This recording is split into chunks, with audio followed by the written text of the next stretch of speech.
Berbagai kasus kejahatan terjadi di Indonesia.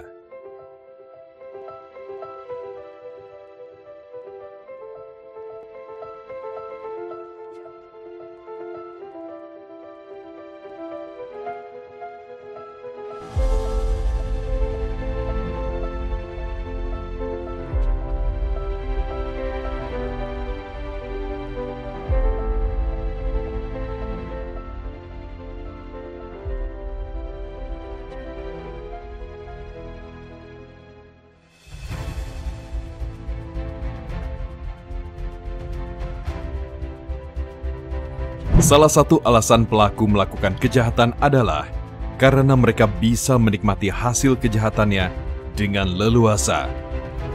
Hal ini dilakukan melalui pencucian uang, yakni upaya menyamarkan uang hasil dari tindak pidana sehingga tampak sebagai harta kekayaan yang sah. Pencucian uang biasanya diawali dengan penempatan uang hasil kejahatan ke sistem keuangan, lalu uang yang sudah masuk ke dalam sistem keuangan tersebut dipecah dan dipindahkan ke berbagai instrumen keuangan. Pada akhirnya, dana hasil kejahatan tersebut menjadi samar dan seolah tampak seperti harta kekayaan yang sah, dan kemudian uang hasil kejahatan tersebut dapat dinikmati. Publik dikejutkan oleh berbagai kasus terorisme.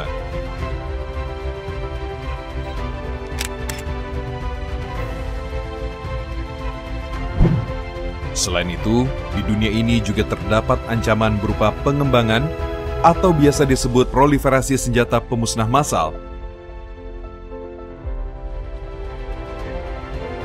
Kegiatan terorisme dan proliferasi senjata pemusnah massal ini dapat berlangsung karena adanya pihak-pihak yang mendanai. Jika dibiarkan, pencucian uang dan pendanaan terorisme berdampak buruk bagi Indonesia, mengganggu rasa aman dan kedaulatan Negara Kesatuan Republik Indonesia, menghambat pertumbuhan perekonomian, mengganggu stabilitas dan integritas sistem keuangan Indonesia. Indonesia memiliki landasan hukum yang kuat untuk menghadapi tindak pidana pencucian uang dan tindak pidana pendanaan terorisme. Berdasarkan Undang-Undang Nomor 8 Tahun 2010 tentang pencegahan dan pemberantasan tindak pidana pencucian uang dan Undang-Undang Nomor 9 Tahun 2013 tentang pencegahan dan pemberantasan tindak pidana pendanaan terorisme, setiap pihak yang terlibat tindak pidana pencucian uang dan tindak pidana pendanaan terorisme akan dikenakan sanksi pidana dan sanksi administratif.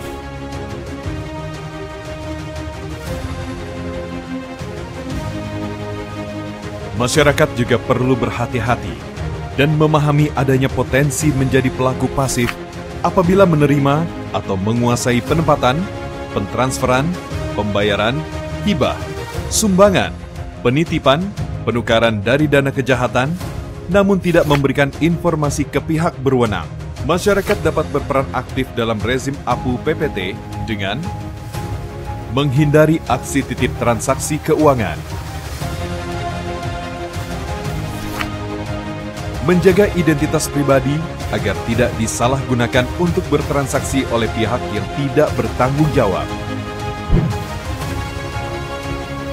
mendukung dan mengikuti proses prinsip mengenali pengguna jasa yang dilakukan oleh lembaga jasa keuangan secara kooperatif, memberikan informasi kepada PPATK jika mengetahui adanya perbuatan yang berindikasi pencucian uang, pendanaan terorisme, dan pendanaan proliferasi senjata pemusnah massal, mengkonfirmasi dan mengecek lebih mendalam atas aktivitas penggalangan dana. Rezim Anti Pencucian Uang dan Pencegahan Pendanaan Terorisme atau APU-PPT Indonesia ada untuk mencegah dan memberantas tindak pidana pencucian uang, pendanaan terorisme, dan pendanaan proliferasi senjata pemusnah massal, serta untuk melindungi masyarakat.